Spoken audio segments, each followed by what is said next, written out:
Muy buenas noches. Vamos entonces a comenzar esta reflexión que tiene como propósito tratar de explorar algunas preguntas esenciales que caracterizan la época o el tiempo que nosotros vivimos.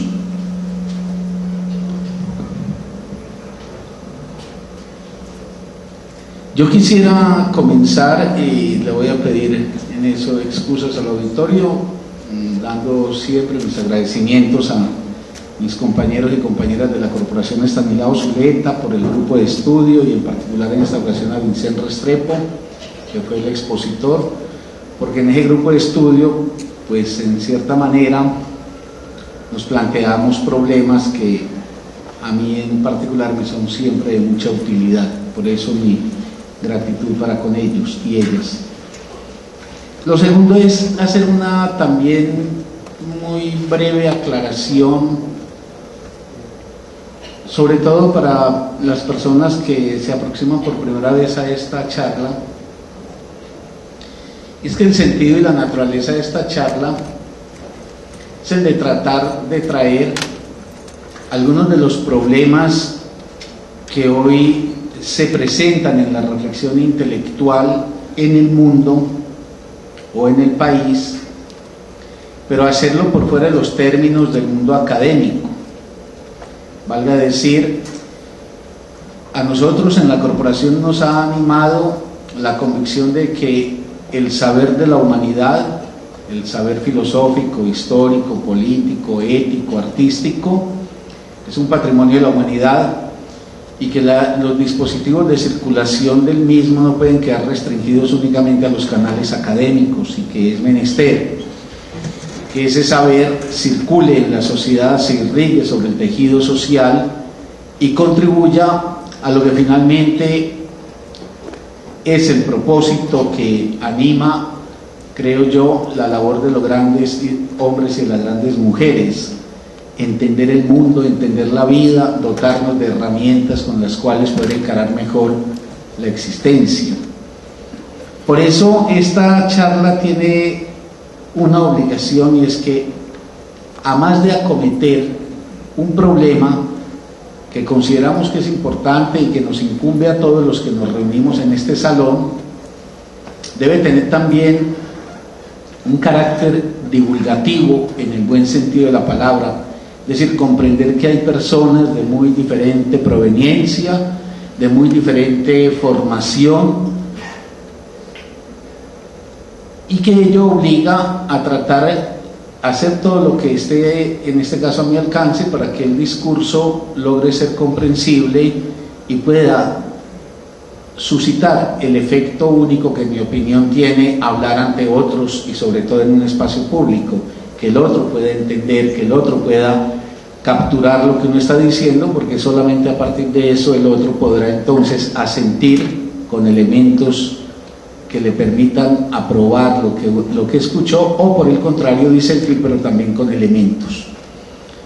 Por eso es probable que en algunos pasajes yo explicite algunas cosas que para algunas personas puedan ser ya muy conocidas, pero pienso que el esfuerzo es que nos integremos todos a este asunto de las ideas, y que ello nos permita a todos en libertad, a partir de apropiarlas, constituir entonces las interpretaciones que cada cual esté en capacidad y disposición de elaborar.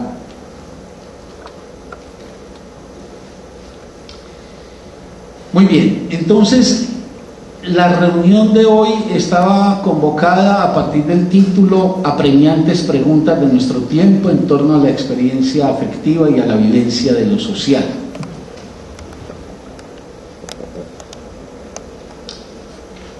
La organización que yo hice de la charla que les voy a presentar,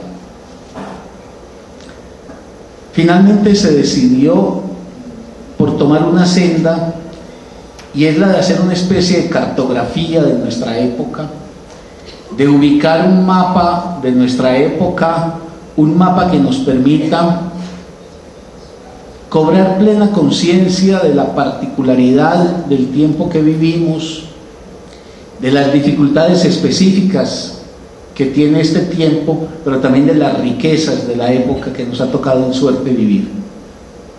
Hacer una cartografía es como tratar de mostrar los rasgos que tipifican, los rasgos que caracterizan nuestro tiempo, y cobrar conciencia de todo aquello que hemos recibido y que estamos en tarea también de desarrollar, que puede ser muy aportativo, muy enriquecedor, pero también donde haya dimensiones y aspectos que ameritan que seamos críticos, que seamos capaces de oponernos a cosas que en consideración nuestra no contribuyen a hacer de la vida humana una experiencia mejor. Por eso esta cartografía que les voy a presentar trata de ser muy justa y moverse en un balance muy ponderado entre lo que tiene de cuestionable nuestro tiempo, lo que tiene de objetable, lo que probablemente exige que seamos personas con capacidad de objeción, pero también que hagamos los reconocimientos a la calidad y a las posibilidades que nos depara nuestra época. Porque a veces es muy común encontrar que al hablar de la modernidad o se pintan las cosas con tintas negras y entonces pareciera ser que viniéramos de lo mejor a lo peor y que la humanidad estuviera derrumbándose, o la inversa, en una especie de optimismo ingenuo que creería que vamos perfectamente enrutados y que no es sino esperar inercialmente que el tiempo se desenvuelva para que las cosas lleguen a esa expectativa que tenemos de que algún día sean mejores y que sobre todo nos integren a todos los seres humanos. Yo voy a tratar de mostrar que como en todas las épocas, la nuestra es una época que tiene sus ventajas y sus desventajas, que tiene sus grandes atributos y al mismo tiempo sus grandes problemas. Entonces, por eso la cartografía que trataré de adelantar buscará sobre todo decirle a los más jóvenes, y en este auditorio suelen reunir muchos jóvenes, y digo sobre todo a ellos porque yo creo que ellos tienen que recibir un legado que les permita también encarar el tiempo nuestro con la expectativa, por un lado, de que ellos puedan hacer las cosas bien hechas, pero por otro lado quizás hasta con el deber de que la humanidad que reciben sean capaces también de cualificarla el día que les toque entregarla. Entonces, con esa introducción quiero entrar en materia planteando en primer lugar lo siguiente. Cuando yo digo tiempos actuales, estoy diciendo la modernidad tardía. Cuando digo la modernidad tardía, estoy tratando de entender lo siguiente. Usualmente, en la historia de la cultura occidental, se nomina como modernidad a un periodo cuya datación arranca más o menos desde el Renacimiento y el humanismo, pero que tiene realmente el punto de instalación y el punto de hegemonía en el siglo XVIII con la Ilustración. La Ilustración y su proyecto racional, la idea optimista que tenía la Ilustración de que merced a los desarrollos de la ciencia la humanidad encontraría el curso apropiado no solamente para lograr una sociedad de mucho rendimiento productivo y beneficios económicos, sino también una sociedad en donde la equidad, la igualdad, etcétera, finalmente reinaran. Entonces vamos a entendernos. Voy a decir los tiempos nuestros como esos que están inscritos en el periodo llamado moderno y que tiene el punto de partida en el siglo XVIII y alcanza hasta nosotros. Pero esa modernidad, en estos 200 y tantos años pues que estoy comprendiendo, se suele dividir en lo que pudiéramos llamar la modernidad primera o la modernidad temprana y la modernidad tardía. La modernidad tardía es la que podremos localizar a partir de la segunda mitad del siglo XX y que es propiamente en la que nosotros estamos instalados. Otros suelen hablar, en lugar de modernidad tardía, de posmodernidad, pero por razones que no vienen al caso en este momento, yo prefiero utilizar la expresión modernidad tardía, porque pienso que el presente que nosotros tenemos hace parte del gran proyecto moderno, y que el gran proyecto moderno, a diferencia de lo que piensa la posmodernidad, no es un proyecto que haya que arrumar ya en el cuarto de San Alejo, sino que es necesario más bien hacer algo que la misma modernidad había invocado, y es que ella se piense a sí misma y se revise, a efecto de que los deslizamientos hacia cosas no muy favorables que han tenido los siglos XVIII, XIX y XX, sobre todo el XX, no se sigan repitiendo. Entonces es la inscripción cuando digo nuestro tiempo. Estamos en una localización temporal que caracterizamos entonces como una modernidad tardía. Pues bien, planteado esto, entonces digamos que hagamos esta recordación también. La humanidad siempre ha sido conflictiva y siempre lo será. Está en la condición humana, en la estructura misma de la condición humana, la diferencia y el conflicto. En ese sentido, la conflictividad que nosotros hoy observamos en el mundo que vivimos y que más adelante detallaremos, no es una conflictividad original de nosotros, de nuestra época, de la modernidad.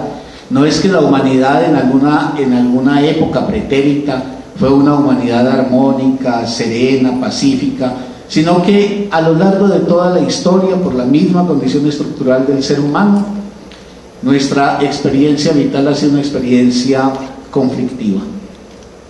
Ahora, lo que caracteriza las épocas premodernas es que los ordenamientos de la sociedad, los ordenamientos éticos y políticos, sofocaban y reprimían las expresiones diferentes a aquellas que el poder representaba. Ahorita con algunos de los dominios en donde la modernidad empieza a abrir preguntas que están hoy en la atmósfera que nosotros respiramos, lo podré ejemplificar. Pero de momento lo que quiero decir es que las épocas premodernas eran épocas en donde la férula del poder, la fuerza del poder, tanto el poder en su versión política como el poder en su versión ética, es decir, las hegemonías morales, impedían, sofocaban que cualquier forma de vida distinta a la legitimada por el poder pudiera tener una expresión. Y yo creo que lo que va a hacer la modernidad es que ese orden de la férula, a costa de la pluralidad y la libertad, es el que empieza a ponerse en cuestión, es lo que se empieza a erosionar. Entonces, en términos simples, es decir, que la modernidad inaugura un estadio en la historia de la humanidad que, sin ausentarse de la conflictividad y de las dificultades, empieza a plantearse una difícil tarea, y es que las más diversas expresiones de la condición humana puedan aflorar a la superficie, y empieza a plantearse los términos de unas relaciones de existencia en donde no haya una sola forma, una forma exclusiva de existir, sino donde puedan expresarse múltiples maneras de ser y de vivir.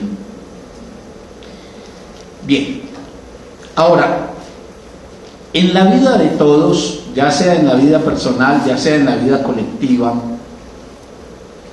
hay puntos problemáticos que todos experimentamos, solo que esos puntos problemáticos suelen tener dos destinos. En unas ocasiones, los problemas que nos embargan y nos poseen, somos capaces de traducirlos a preguntas. Y entonces hay gente que puede, por ejemplo, ante una dificultad, supongamos amorosa, formularse una pregunta por el amor y reconocer que la experiencia concreta que está viviendo en una relación se debe constituir en una pregunta a efecto de entender el impasse en el cual ha incurrido su vida. Entonces, siempre sitiados por los problemas, siempre los problemas cerniéndose sobre nosotros, tenemos dos actitudes posibles. O los problemas los volvemos preguntas y por consecuencia, en tanto los volvemos preguntas, nos orientamos en la perspectiva de tratar de resolverlos, construimos un horizonte para poder responder a ellos. O los problemas no somos capaces de volverlos preguntas y más bien se vuelven unas maneras de denegación, unas formas de hacernos, como se dice popularmente, los locos, que terminan más bien dándole salida a las formaciones reactivas o a los síntomas. Voy a poner ejemplos para que esto vaya siendo claro. Y esto que estoy diciendo lo puedo ubicar o en el contexto de la sociedad, en el conjunto de ella, o en la vida personal. Uno en la vida personal, con las cosas que lo agobian o que lo angustian, las puede volver una pregunta, y creo que esa es la tarea de la filosofía, preguntarnos por lo que somos, sobre todo allí donde lo que somos nos duele, o nos hacemos los locos, nos distraemos, buscamos las maneras de no ponerle cara a esos problemas, y entonces ese hacernos los locos lo que se termina manifestando es como termina cobrando la forma de un síntoma o de eso pues que quiero llamar una formación reactiva y que voy a explicitar. Pero dije que quiero ejemplificar y voy a tomar como ejemplo una hermosa novela de uno de los más grandes escritores que nos ha dado la humanidad y que, como siempre gusto de decirlo cada que tengo oportunidad de hacer alguna mención, y máxima estando ante jóvenes, pero también igual ante personas de cualquier otra edad, pero es porque a los jóvenes hay que decirles: el mundo tiene muchas riquezas que hay que saber recoger, hay que saber ser heredero de lo que la humanidad ha ganado. Uno de los más grandes escritores es León Tolstoy, y la literatura, decía, siempre nos ayuda a pensar la vida. La literatura es un maravilloso instrumento, un esplendoroso recurso que tenemos los seres humanos para poder tratar de entender la densidad, el espesor y la complejidad de nuestra existencia. Tolstoy, en una novelita breve, pequeña, pero que yo les invito a que la lean, que se llama La muerte de Iván Ilich, nos muestra el ejemplo de lo que yo acabo de decir, de cómo cuando uno el problema no lo vuelve pregunta, sino que el problema lo actúa como una formación reactiva, entonces la persona se va haciendo, digamos, como la loca, para decirlo otra vez en términos populares, pero ese problema se represa y finalmente se le vuelve inviable la vida a la persona. Tolstoy, en el personaje de la muerte de Iván Ilich, que es precisamente pues Iván Ilich, muestra dos maneras como sendos problemas no son encarados por el individuo, no son constituidos en pregunta, y esos problemas entonces se terminan volviendo un síntoma de la vida de él y finalmente terminan haciéndole por lo menos tomar un curso en la vida que la hace gris, turbia, y finalmente lo conduce a un final muy triste. Uno es con el trabajo. El trabajo es uno de los problemas, y ahorita, cuando en esta cartografía que digo aborde como uno de los problemas contemporáneos que reclama un preguntar nuestro el trabajo, lo haremos pues ya quizás un poquito más en detalle, pero por el momento, digamos, el trabajo es un problema del mundo contemporáneo y un problema crucial del mundo contemporáneo. Está en el horizonte de las incertidumbres del mundo contemporáneo. Ahorita estaba escuchando el noticiero español a propósito de esto, y no pierdo de vista el ejemplo que voy a poner con Tolstoy y con Iván Ilich, pero como para refrendar aquello de que el trabajo es un problema hoy para cualquier hombre o mujer de cualquier generación, pero que se ha vuelto particularmente agudo, grave y agobiante para la juventud. Decían en el noticiero español, le escuchaba, que para 6 plazas en las que se requieren ingenieros de sistemas, 6 plazas en España, en la comunidad de Málaga, se presentaron en 24 horas 2000 hojas de vida. de ingenieros de sistemas altamente calificados y tienen plazo de 15 días para presentar hojas de vida, lo cual puede indicar más o menos que esas 6 plazas podrán encontrar la petición de unos 5.000 jóvenes con muy elevados grados de estudio, de conocimiento y de idoneidad, y que disputan 6 plazas, lo que también nos está advirtiendo de un estado de desesperación, que el trabajo, como aquello en lo cual alguien pretende realizar una formación que ha tenido, le está ofreciendo hoy a cualquier hombre o mujer, pero sobre todo a los jóvenes. Iván Illich tiene un problema con el trabajo. El trabajo es un problema no solamente por el asunto del empleo, sino también por el sentido que tenga el trabajo, porque puede haber trabajos absolutamente degradantes para la vida, o trabajos insulsos, trabajos en donde la vida sea algo así como prestar el tiempo en el cual se tiene que elaborar, porque eso no tiene nada que ver con uno existencialmente, etc. Y el caso de Iván Illich es el de un trabajador que está completamente desidentificado con su trabajo, pero él no se hace la pregunta: ¿este trabajo qué lugar tiene en mi existencia y cuál ha de ser el proceder mío frente a esto para impedir que el trabajo devore mi vida? Sino que Iván Illich se hace el loco y comienza a plantearse que el enfrentamiento a ese trabajo que lo disuelve, ese trabajo rutinario, ese trabajo mezquino en el fondo, lo tiene que hacer es por la vía de buscar ascensos. Y entonces Iván Illich, en vez de ir directo a la pregunta ¿qué sentido tiene este trabajo para mí?, lo que se aplica es más bien al camino de ascenso en la competencia con los otros colegas.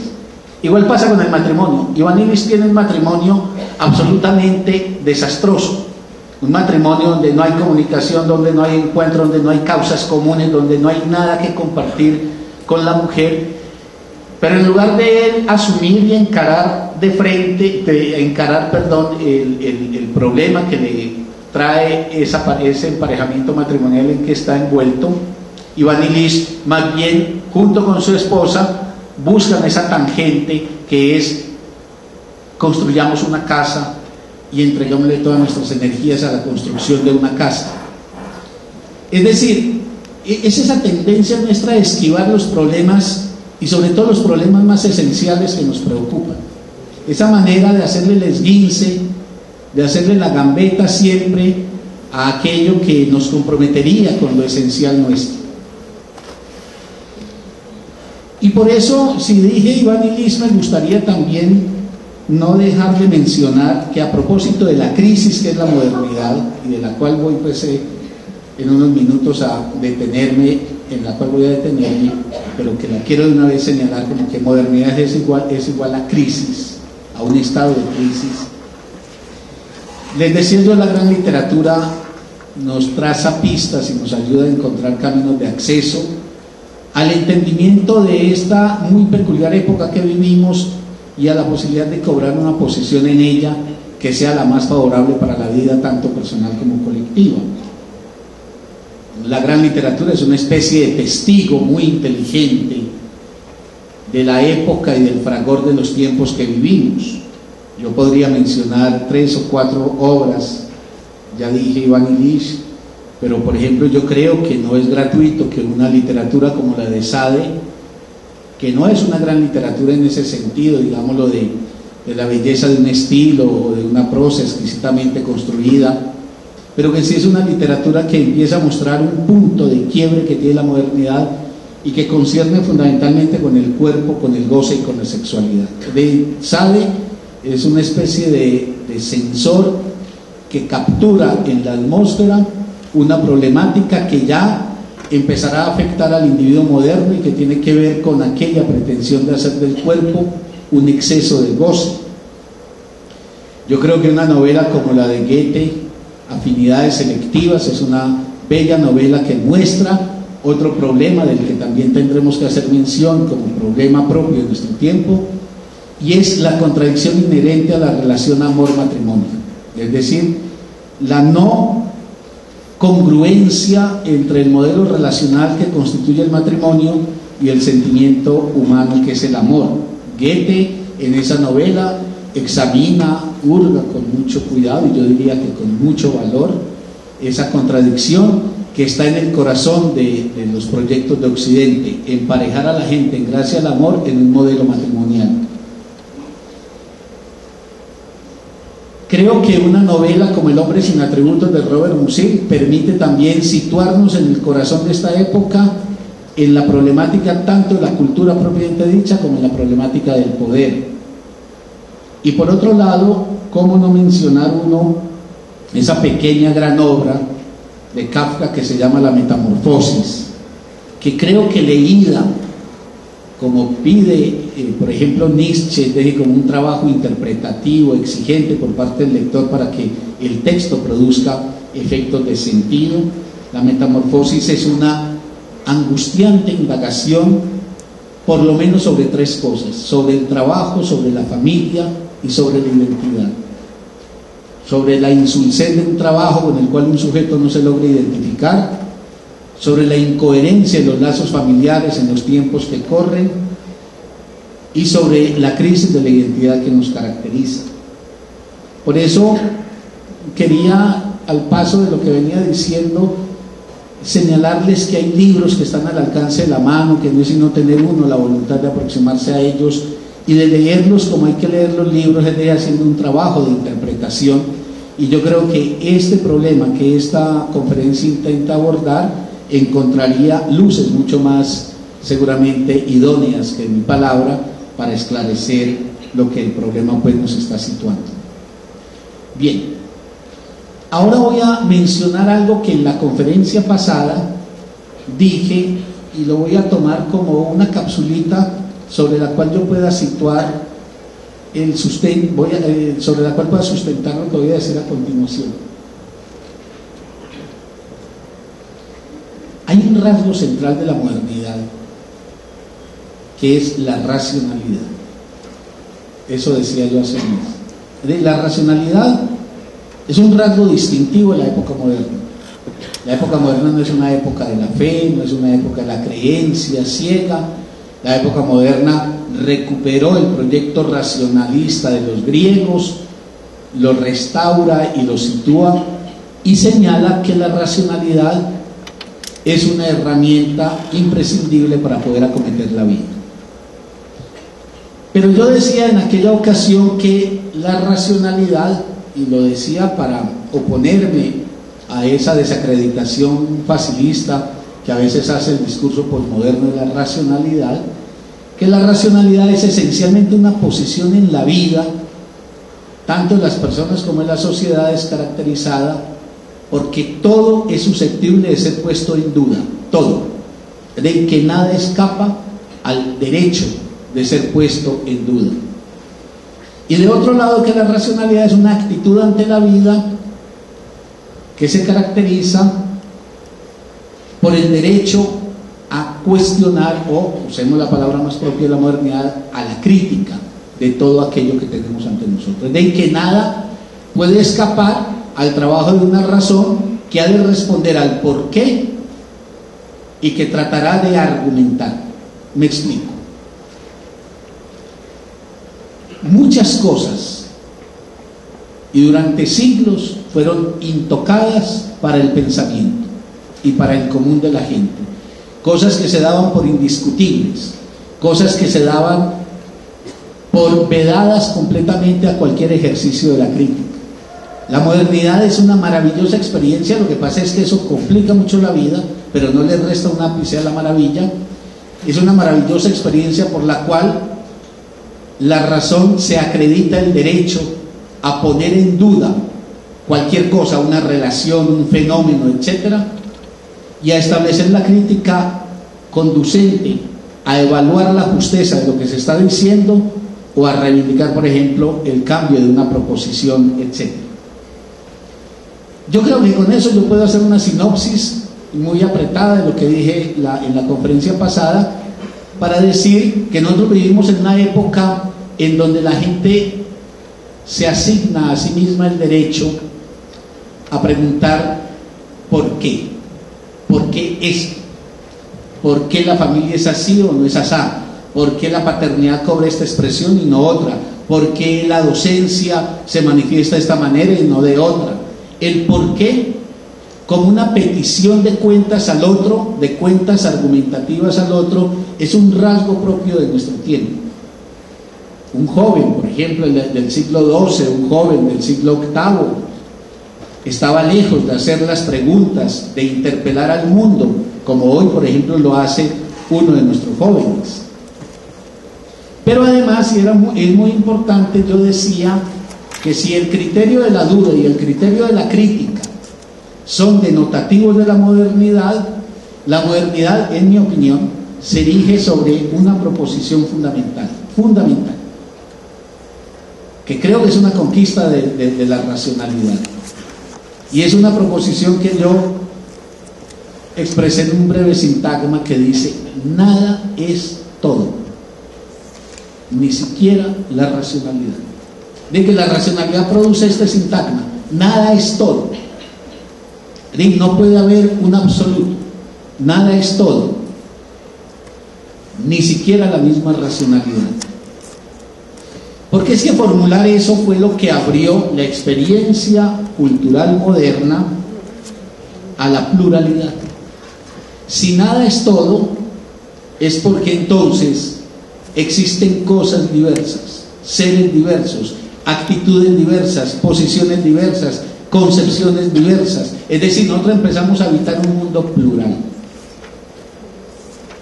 Ustedes tienen que hacer un esfuerzo, y ese es el esfuerzo que reclama siempre la historia, por situarse, por ejemplo, en el cuerpo de alguien del siglo XIII, XIV, y esos son siglos donde la férula del poder crea más bien expresiones unánimes.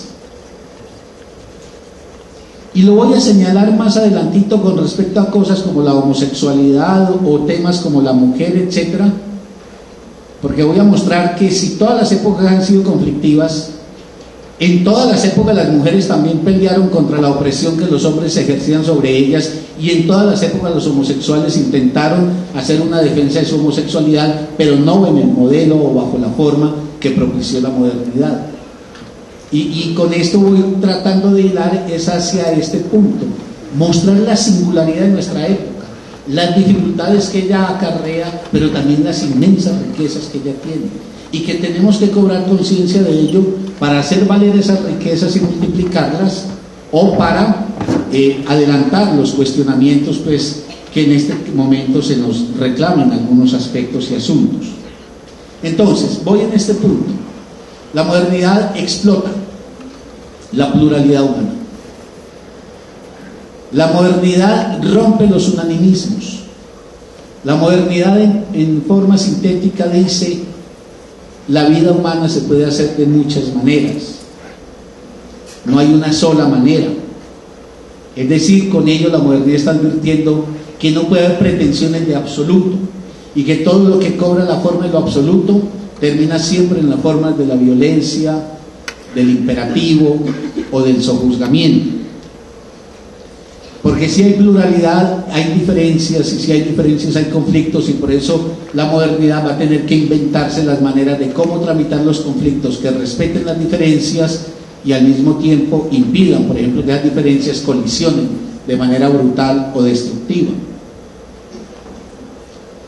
La modernidad dice no a los absolutos, pero en mi opinión reivindica que en algunos aspectos hay universales.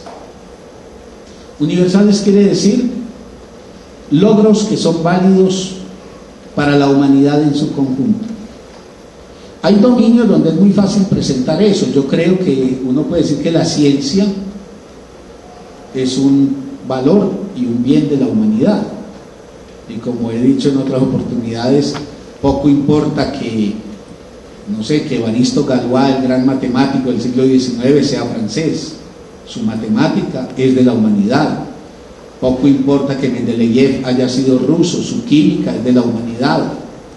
Poco importa que Einstein haya sido alemán, su física es de la humanidad. Pero yo creo que otro tanto pasa con otros dominios como el arte o como la filosofía.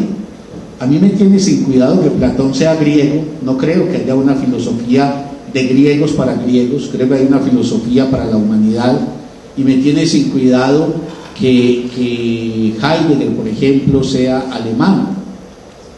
Por eso creo que en la filosofía y en los saberes humanos hay valores y bienes que son de todo, de toda la humanidad, que Dostoyevsky es ruso, pero Dostoyevsky es para nosotros, para todos, y por eso yo creo que la racionalidad legitimó que existen universales, que no hay absolutos, pero sí hay universales. Y claro, hay que ponderar eso, porque en otras cosas lo universal puede ser una forma de dominación, pero yo quiero reivindicar el valor de lo universal. Para mí, por ejemplo, si uno no entiende que hay elementos de universalidad como elementos de validez para todos, una categoría como la de derechos humanos se derrumba. Bien, avancemos. La modernidad entonces es una época peculiar que tiene como muy propio de sí la pérdida de las certezas indiscutibles. Ser moderno es saber que no hay certezas fuera de duda, que no hay certezas fuera de crítica, es decir, que no hay certezas indiscutibles. Y por eso la modernidad uno la puede definir como un estado de crisis, pero con una peculiaridad. Es una crisis total, de todo está en crisis, todo, y permanente.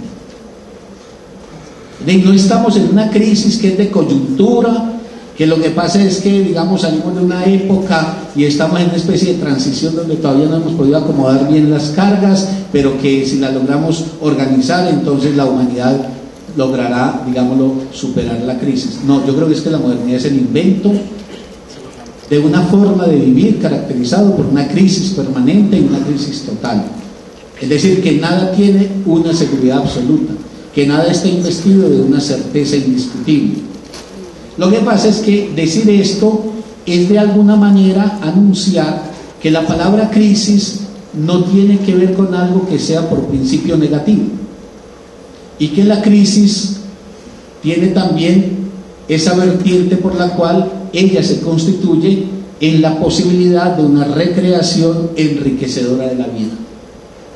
Dicho de otra manera, las crisis advierten de cosas que no van en el mejor estilo posible y de la posibilidad de instituir cosas mejor organizadas que las que tenemos. Ahora, voy a hacer una lista de las crisis, en mi opinión, esenciales que tiene nuestra época. Nosotros vivimos en este estado de crisis permanente que cubre el conjunto de nuestra vida y que cubre sobre todo todos aquellos aspectos que son esenciales. Y los voy a mencionar sin detallarlos, pero un poco como para decirles realmente, si nos detenemos, y ese era el propósito de hacer esta cartografía, a mirar el panorama de la vida que nosotros tenemos, encontraremos que sobre nada podemos decir que las cosas están en aguas calmas y serenas, sino que todo está de alguna manera en un tembladeral, y que obliga por tanto que los sujetos en sus diferencias y sus particularidades encaren eso que no tiene ni fórmula ni certeza absoluta. Voy a hacer mención de los que yo decanté como problemas esenciales ante los cuales no hay una última palabra ni una palabra absoluta, pero que ese es un beneficio de la humanidad moderna, que en lugar de mirar eso con ojos negativos, habría que decir: en buena hora vivimos en esta época.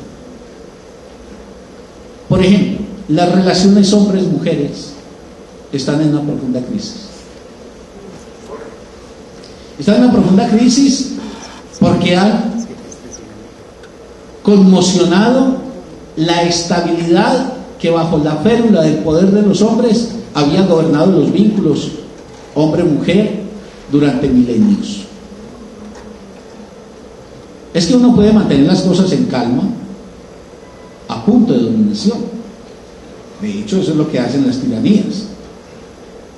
Todos esos que viven reclamando para este país seguridad, cierta seguridad que por ahí se proclama, lo que piden es férula, abolición de derechos, concentración de poder. Es decir, el poder en su expresión ilimitada o descontrolada puede establecer, por ejemplo, un ordenamiento a punto de intimidación, arbitrariedad o sojuzgamiento de los otros. Las relaciones entre los hombres y las mujeres se mantenían relativamente calmadas. Ojo a un detalle que quiero de una vez señalar. Las mujeres, es decir, siempre, porque es consustancial, y no solamente en la cultura occidental, sino en todas las culturas, las relaciones de género son conflictivas, siempre. Lo que es particular de nuestro tiempo es que esa conflictividad es reconocida, es reflexionada, y quienes la padecen esencialmente como víctimas la enfrentan juntándose y organizándose y manifestando y constituyéndose en una fuerza social que logra transformar la situación precedente. No es que las mujeres aceptaban tranquilas y calmas la situación de dominación. Las mujeres protestaban, rumiaban, las mujeres disentían, las mujeres encontraban mecanismos de protesta, por decirlo así, pero tenían dos rasgos muy distintos a los modernos. Eran silenciosas en general y sobre todo eran individualizadas. Por eso no hay un movimiento feminista en la Edad Media.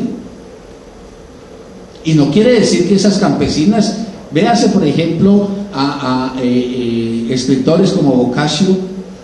Las mujeres protestan, por ejemplo, contra esposos despóticos, por ejemplo, mediante el recurso a la infidelidad, digámoslo, haciendo del goce del cuerpo propio y del cuerpo del tercero una afrenta contra el esposo. Pero no existe en las mujeres un juntémonos quienes nos podemos reconocer en esta condición y reflexionemos y expresemos. Nosotros hoy estamos en la obligación de replantear las relaciones hombre-mujer, precisamente porque la modernidad puso en cuestión las soluciones que habían hecho las sociedades premodernas, y hoy nadie tiene claro cómo son las relaciones hombre-mujer, por lo menos en los términos, digámoslo, más fecundos y más fructíferos para los vínculos entre unos y otras. Hoy tenemos, así en un panorama muy general, algunos elementos, por ejemplo, democráticos, de la igualdad de los géneros, etcétera, pero todos sabemos que basta entrar en relación hombres con mujeres para que tengamos que estar permanentemente tratando de organizar el tipo de vínculo, definiendo los términos del mismo, hemos dicho, pactándolo permanentemente. Hoy estamos en una crisis con las generaciones, en la relación entre las generaciones. Siempre los jóvenes fueron relativamente rebeldes con los mayores, siempre. Por eso es viejísimo. Ustedes pueden ir, por ejemplo, hasta los griegos y se encuentra la famosa expresión: los jóvenes no acatan la orden de los mayores, o los jóvenes traen consigo el desastre para el mundo. Los jóvenes siempre hicieron de alguna manera rebeldía frente al orden que les imponían los mayores. Lo que yo creo que es propio de nuestro tiempo es que las generaciones cobran voz propia y sobre todo cobran un estilo propio. Por primera vez en la historia, una generación menor trata de constituir una identidad no por copia y repetición directa del mayor, sino por la construcción de unas formas suyas, en la música, en el vestuario, en el lenguaje, etcétera, etcétera. Y hoy hay una relación tensa. Decir tensa no quiere decir negativa, quiere decir que es una relación donde las dos puntas del conflicto se tienen que tener en cuenta. A mí me parece que la modernidad complicó la relación para los mayores al empezar a proponer un tipo de joven que tiene también palabra, presencia y derecho. Y entonces ya no pasa simplemente por esa hegemonía vertical y despótica que los mayores podían tener con respecto a los jóvenes. Esa es una relación que la modernidad ha puesto en crisis. Crisis quiere decir los modelos con los cuales se operaba ese vínculo. Esos modelos ya no cubren más las salidas y las soluciones. Pero hay una relación que es la primera que quería mencionar, y que no sé por qué se me pasó por alto, y la quiero mencionar porque esa relación en crisis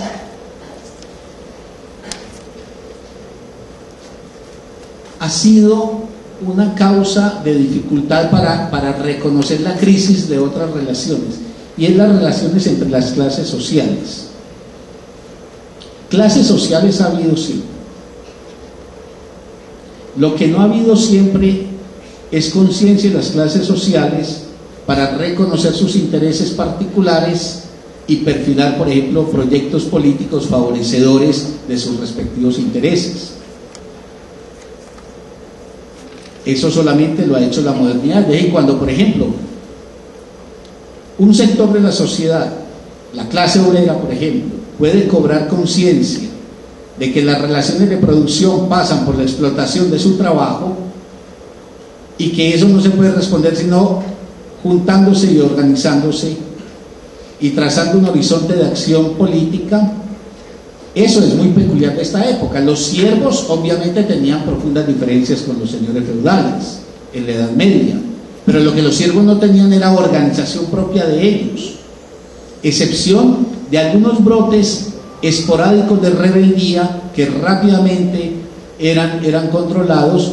Lo importante de la modernidad es que en el orden de las clases, por lo menos en los sectores más avanzados de ellas, cobran conciencia de que su lucha se dirime en un territorio no solamente socioeconómico sino político.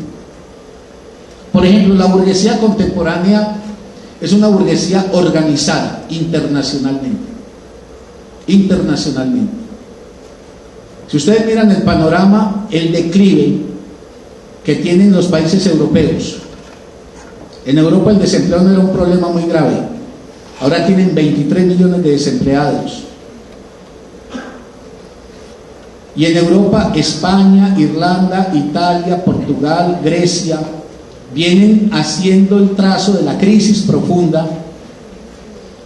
Y cuando ustedes miran, por ejemplo, o leen las noticias en torno al problema que se está presentando en Grecia, uno lo que encuentra es que es una pelea completamente imposible de llevar a buen término por parte, por ejemplo, de los desesperados trabajadores griegos. Porque la burguesía viene resolviendo el problema en términos no de que la distribución de la riqueza debe replantearse, sino de que hay que reducir los salarios de los trabajadores, fragilizar todavía mucho más las condiciones laborales, etcétera, etcétera. Y entonces cuando los griegos salen a las calles de Atenas a luchar y a reivindicar y se dirigen al gobierno griego, el gobierno griego ya no tiene la manija en sus manos, porque la manija la tiene la Comunidad Europea.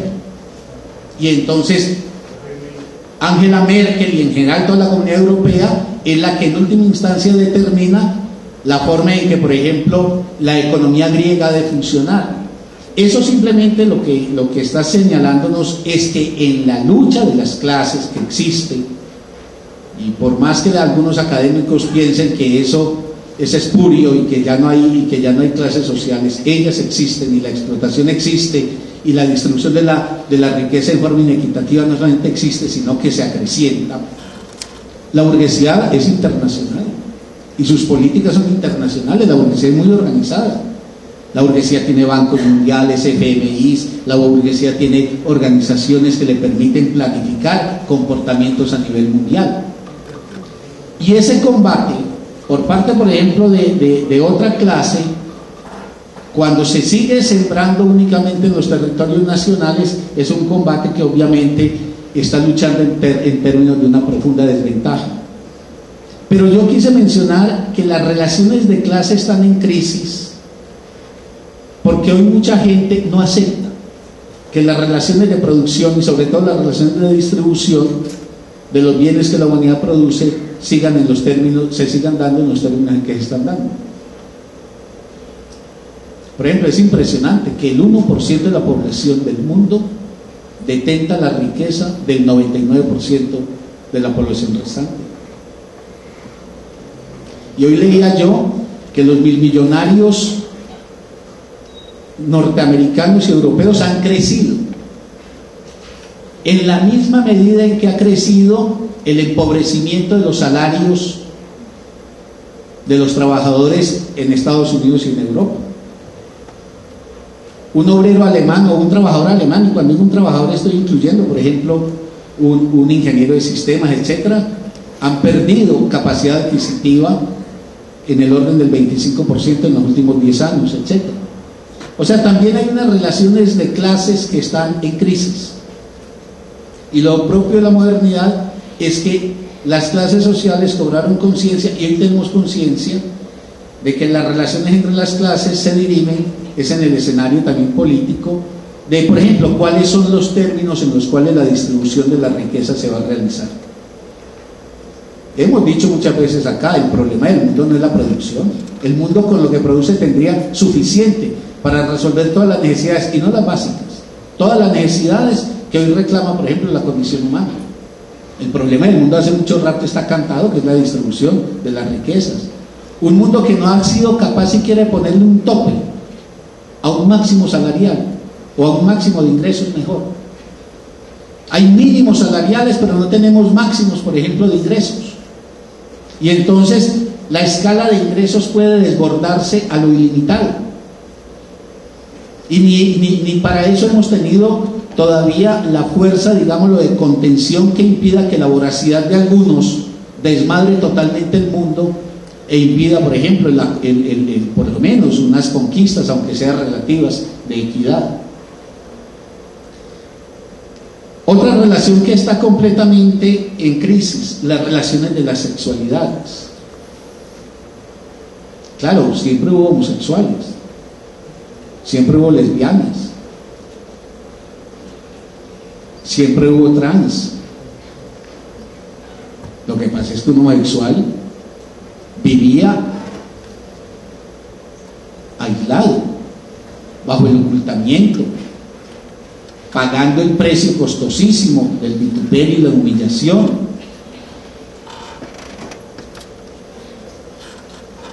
Las diferencias sexuales han existido siempre, porque es que la humanidad no tiene una sexualidad. Y yo creo que en eso pues el psicoanálisis ha sido suficientemente probador de la tesis de que la humanidad es plástica en su sexualidad. Lo que hoy está en veremos era el orden que existía, que definía que la única sexualidad válida era la sexualidad heterosexual, y que se tramitaba además por la vía conyugal y con destino a la reproducción. Eso es lo que hoy está puesto en cuestión. Y entonces hoy lo que tenemos es muchas sexualidades, y la relación entre las sexualidades es una relación que ya no se da pues bajo la forma de la hegemonía de una y el aplastamiento de las otras. Está en profunda crisis en nuestra época el amor. Ese es un sentimiento, hay mucha gente que hace burla, y yo veo por ejemplo algunos que de pronto se sonríen con esa palabra, porque es que está tan en crisis que hasta la palabra ya les parece desueta. El sentimiento amoroso es un sentimiento que la misma modernidad propulsó mucho. Es que es muy impresionante cómo Goethe en 1770 escribe Los sufrimientos del joven Werther, que es en cierta manera el pistoletazo de salida de ese nuevo modelo de relación entre los seres humanos, que es la afectividad bajo la forma del amor apasionado. Pero hoy nadie sabe qué hacer con el amor apasionado. La gente no sabe si eso conviene o no conviene, si eso favorece a la vida o no, si es deseable que uno se enamore perdidamente, o si por el contrario eso es tan riesgoso que me puede extraviar.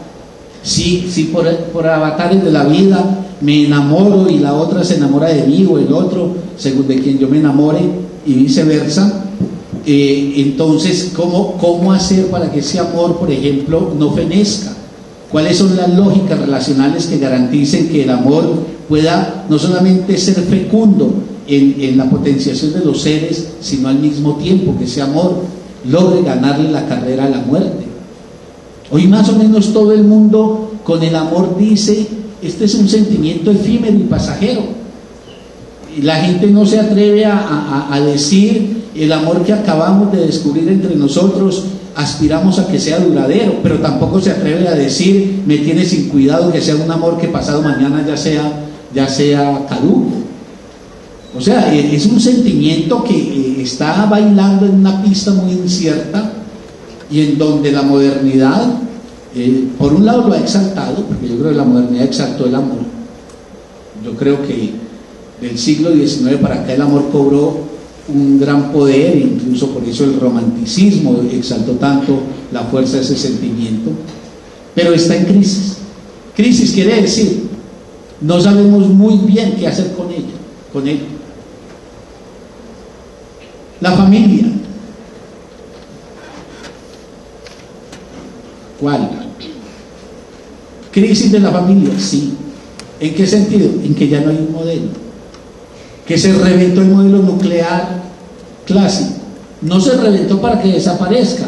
Muchos seguirán haciendo familia bajo ese modelo, pero hoy aparecen otros modelos. Entonces alguien que va a tener, por ejemplo, un hijo, y estoy suponiendo a alguien que es responsable del destino propio, del destino de un hijo y del destino de aquel o aquella con quien va a tener un hijo, lo que tiene que plantear hoy, cuál es el modelo familiar en el cual inscribirnos, en el cual se pueda tramitar de mejor manera, no solamente la relación paterno-filial o materno-filial, sino la relación de alianza, la relación de vínculo, por ejemplo, entre los padres. Ni qué decir de la crisis profunda que hoy surca la práctica de la amistad. La amistad es hoy muy vaporosa, muy vaporosa. La amistad cada vez, precisamente en su indefinición contemporánea, en la incertidumbre que la asigna, la amistad cada vez se quiere hacer aparecer más como una práctica de encuentros entretenidos o de encuentros dispuestos, por ejemplo, al ocio. Entonces la amistad se enflaquece porque los amigos son en cierta manera seres que son sustituibles.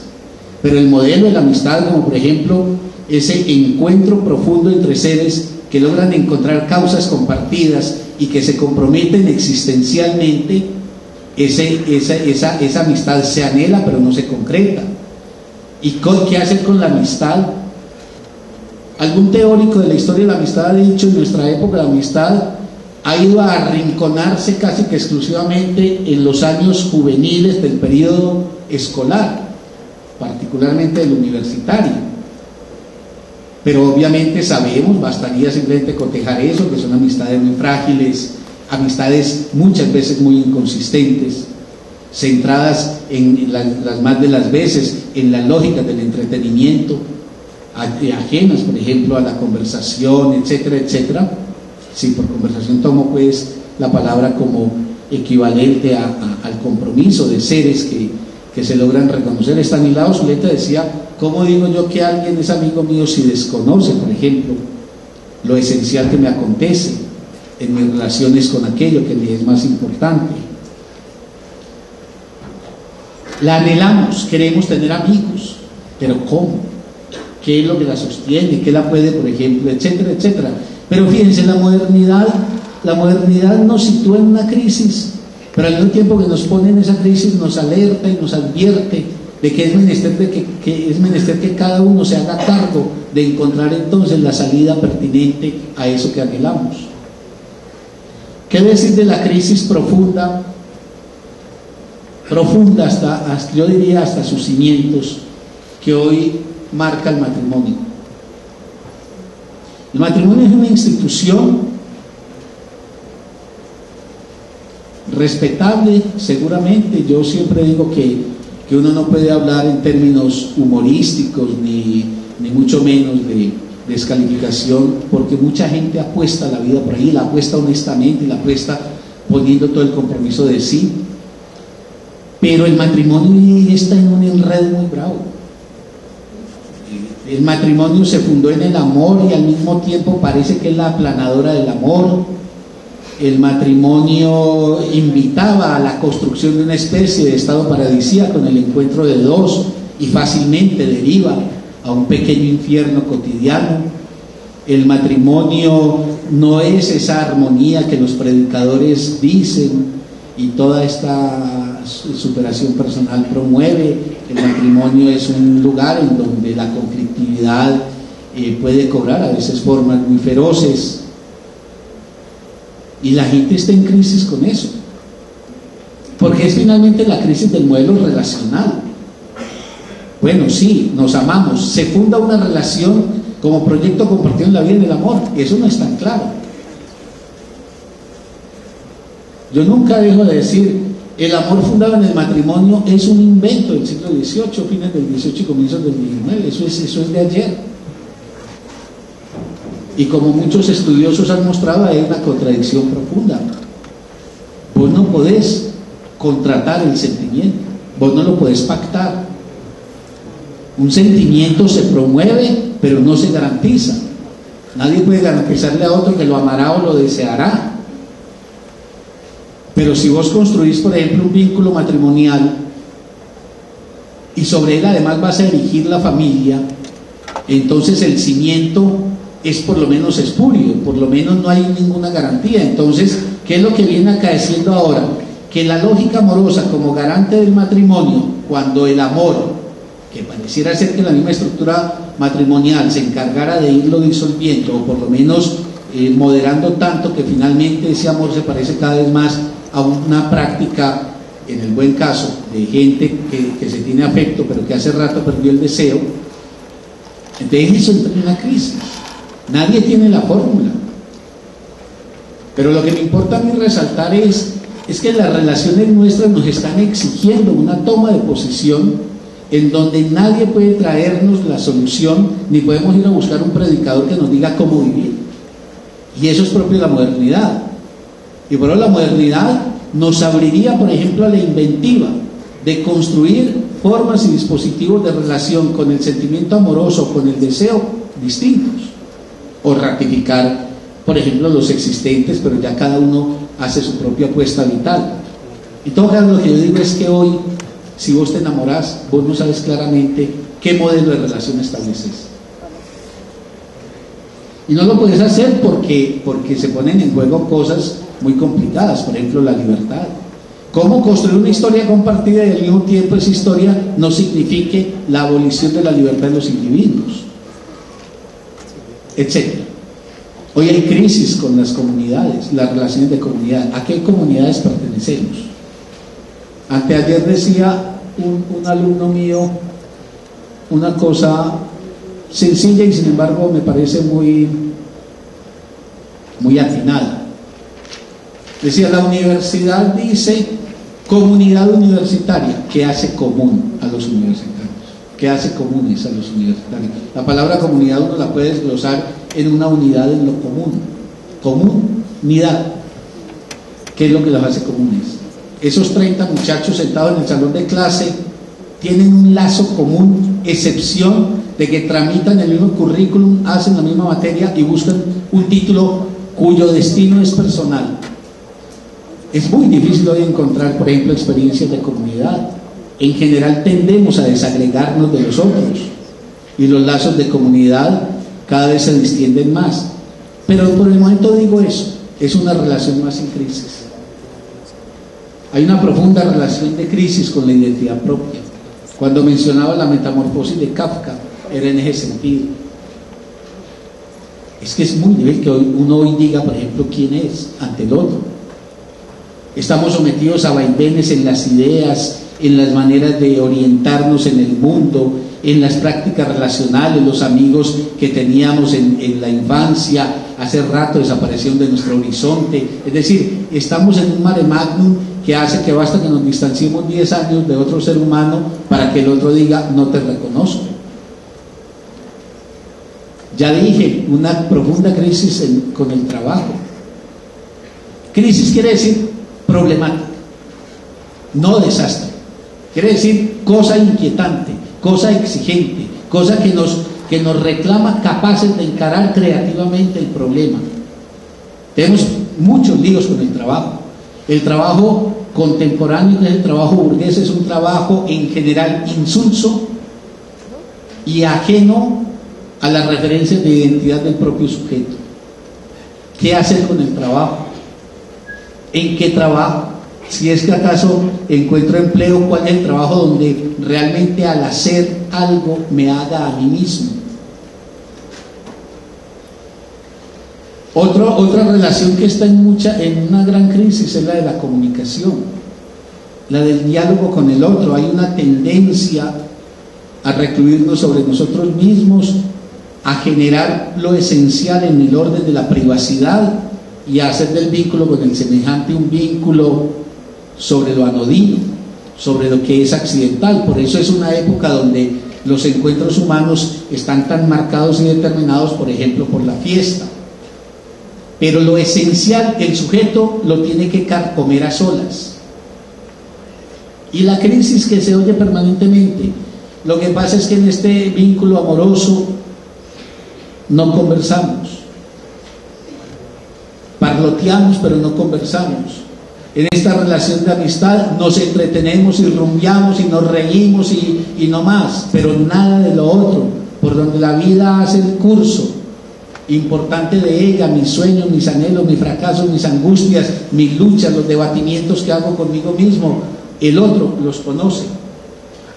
Hay un problema con la comunicación. La comunicación ha sido superpuesta por la información. Y hoy estamos en un verdadero bombardeo de información que cada vez resta más a las efectivas prácticas de la comunicación. Crisis en la política, en las relaciones de poder. ¿Cuáles son los mecanismos, por ejemplo, que nos garantizan la constitución de sociedades donde realmente podamos alcanzar experiencias, por ejemplo, de justicia, de libertad, de igualdad? Crisis profunda con la moral.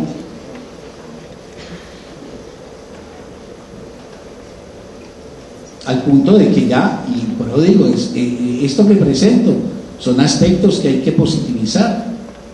Hoy hay morales, no hay moral. Yo sí prefiero una sociedad que no está bajo el dominio de una sola moral, sino que tiene muchas morales. Hay una profunda crisis hoy en la relación del sujeto con el sentido de la vida. El sentido de la vida está en crisis. Y está en una crisis porque finalmente, cómo hacer de la vida una experiencia coherente y proyectada no es algo tan evidente. La vida se vive a pedazos. Lo que hago aquí no tiene que ver con lo que hago allá. Lo de hoy no conecta con lo de mañana. Lo de ayer poco le tiene que decir al presente. Hay crisis con la tradición. ¿Recogemos la tradición o superamos la tradición? ¿Rechazamos la tradición o la hacemos parte del equipaje con el cual vamos a vivir? Hay una profunda crisis en esta época con la investidura del futuro. Hay esperanzas, hay utopías. Algunos que se las quieren dar de pragmáticos y realistas dicen: lo único que importa es el ya y el ahora. Entonces no es posible, por ejemplo, que la inteligencia, la sensibilidad y el compromiso humano logre concebir un horizonte en donde la vida, ya sea personal o colectiva, se pueda proyectar a conquistas mejores. En fin, para ir acabando ese listado, hay una crisis con la muerte. Incluso la crisis con la muerte se caracteriza es porque nada queremos saber de ella, pero ella está ahí inquietante, recordándonos permanentemente que por jóvenes que seamos estamos destinados a ella, pero no tenemos una posición clara ante ella. En la premodernidad existía, bajo formas tristes, en mi opinión. La gente resolvió el tema con la muerte a nombre de una vida por venir que cobraba como cuentas la vida presente. Tenemos una crisis con el goce. Se ilimita el goce, se goza sin freno. La vida es simplemente la entrega al frenesí gozoso, o el goce reclama puntos de limitación. Y por último, hay una profunda crisis con la ley. La ley puede expresarse en lo político y en lo moral, pero también en otras cosas. Por eso hay una crisis con la autoridad, incluso que se asocia autoridad a autoritarismo, incluso que se piensa que la autoridad es entonces una especie de acabose de la libertad. En fin, hice una mención de 20 aspectos, de ninguno de los cuales ninguno de nosotros está exonerado. Y esos aspectos que acabo de mencionar son todos aspectos en donde no tenemos respuestas claras, pero eso no debe producir en nosotros desaliento. Yo más bien digo, hay una crisis con el amor, entonces eso me convoca a plantearme cómo voy yo a resolver la experiencia amorosa de tal manera que en consonancia con mi propia vida y mis propias posibilidades, ella se constituye en una potencia para mi ser. Y con la política, es decir, lo que la modernidad está diciendo es que los sujetos ya no pueden esperar que la vida se les formule y se las entreguen resuelta, sino que los sujetos tienen que hacer cargo de su propia vida. Eso es lo que Kant, por ejemplo, consideraba como la autonomía del sujeto, hacernos cargo de la vida, no tener tutores para la vida, no tener tutores para el amor, para la sexualidad, para la familia, para el poder, para la moral, sino que el individuo se ponga a la altura del compromiso de diseñar las salidas que le corresponden con su existencia. Esos dominios pues que acabo de mencionar están constituidos para algunos en problemas, y los vuelven, esos problemas están constituidos en preguntas, y entonces algunos acometen esa pregunta. Por ejemplo, yo creo que ese es el papel que juega el conocimiento.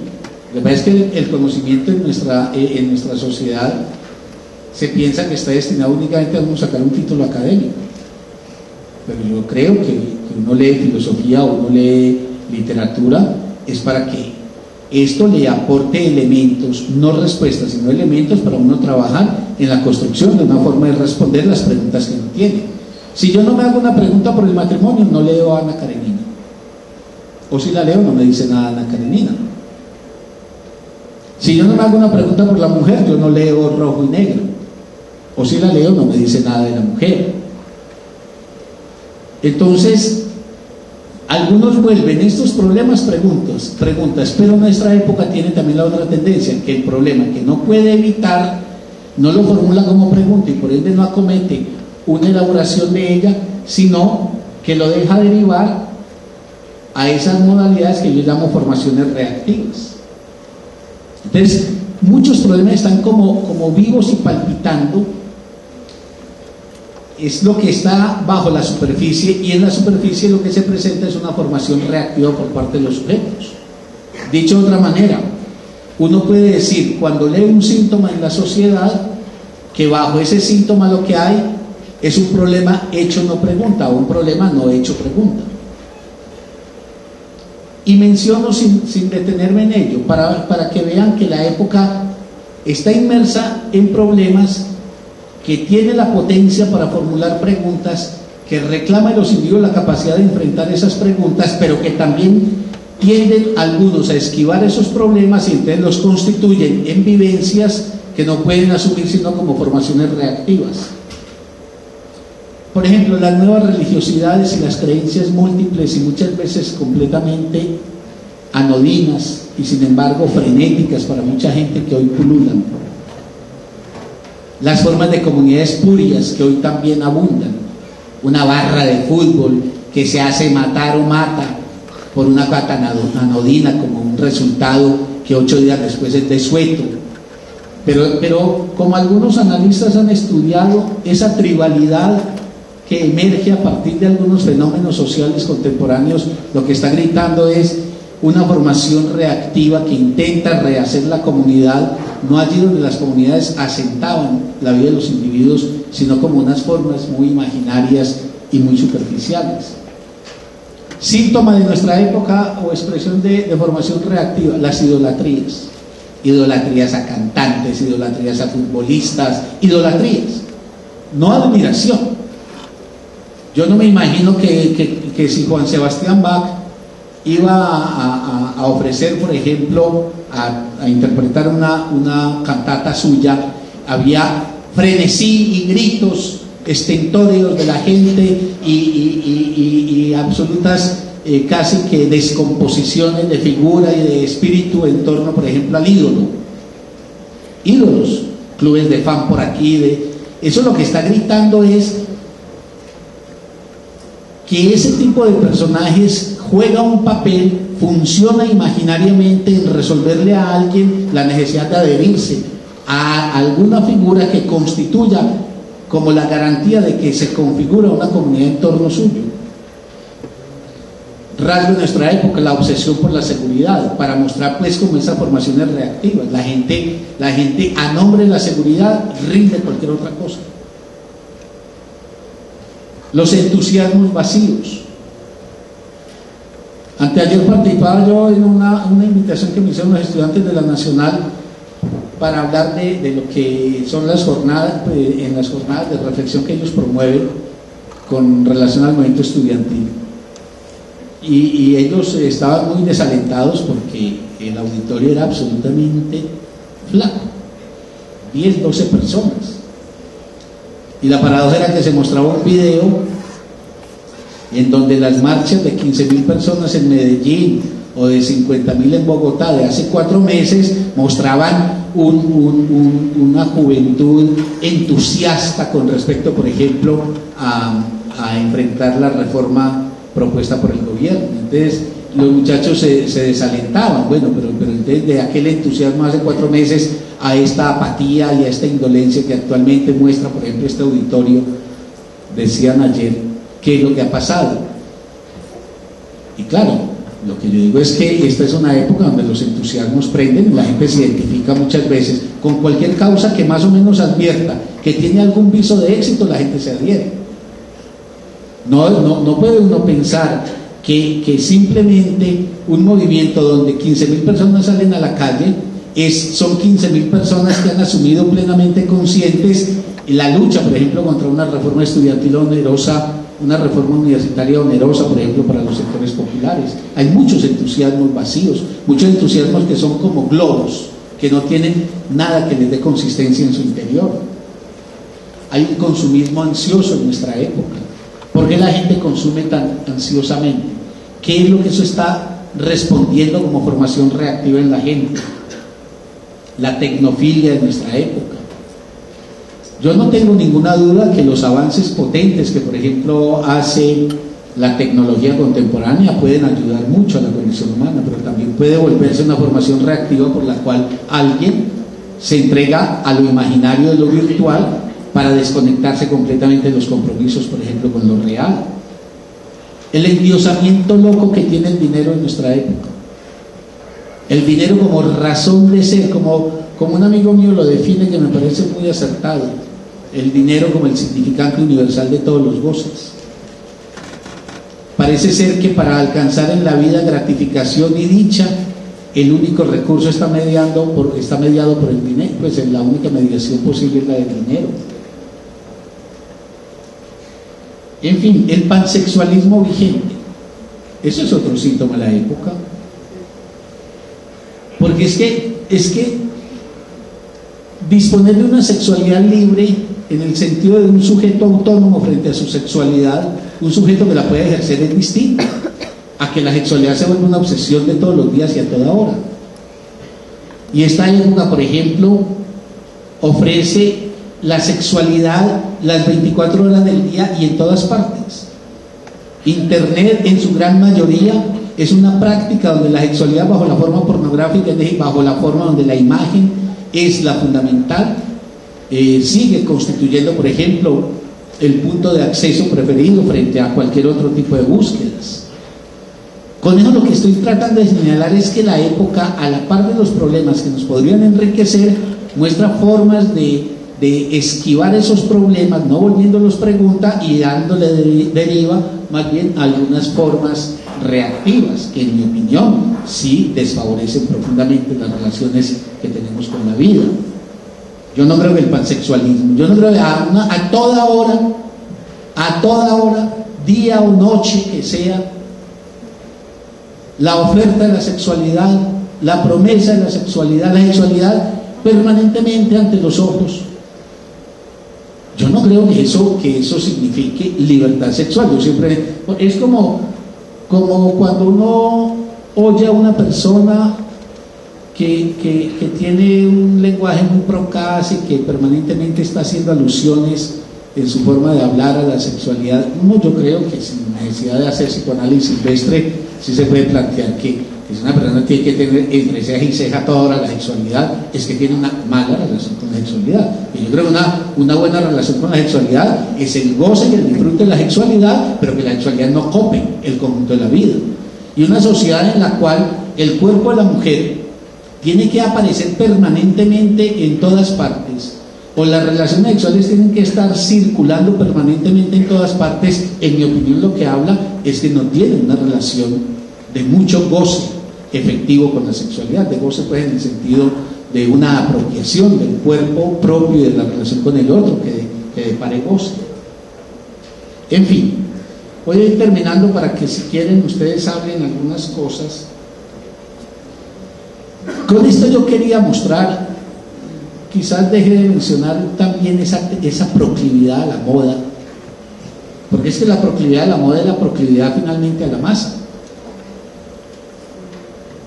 Uno se tiene que preguntar por qué el resorte de la moda dispara el consumo, qué es lo que a las personas las conduce a tener que parecerse indefectiblemente al otro, pero a un otro incluso que ha sido trazado desde, por ejemplo, los organismos de poder para distribuir los modelos del vestuario, los estilos, etc.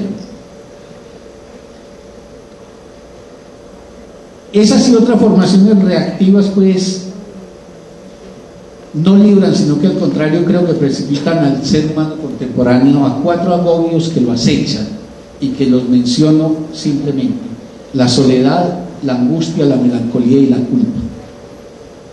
Esas 4 cosas acechan al hombre o la mujer modernos. Pero fíjense, no es una maldición de la modernidad, es un mal encarar los problemas que la modernidad ha puesto.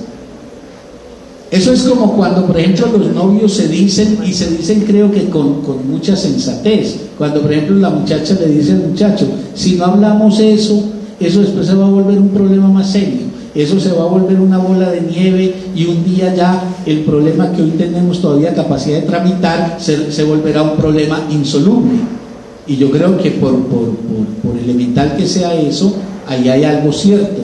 Si uno los problemas de la vida no se los plantea, no se los formula como preguntas, no les da la cara y no se hace a los instrumentos que le permita desde su singularidad construir la salida particular y propia que le compete, entonces la vida se encargará de devolverle después en la forma de una dificultad insoluble las consecuencias de esa negativa de uno.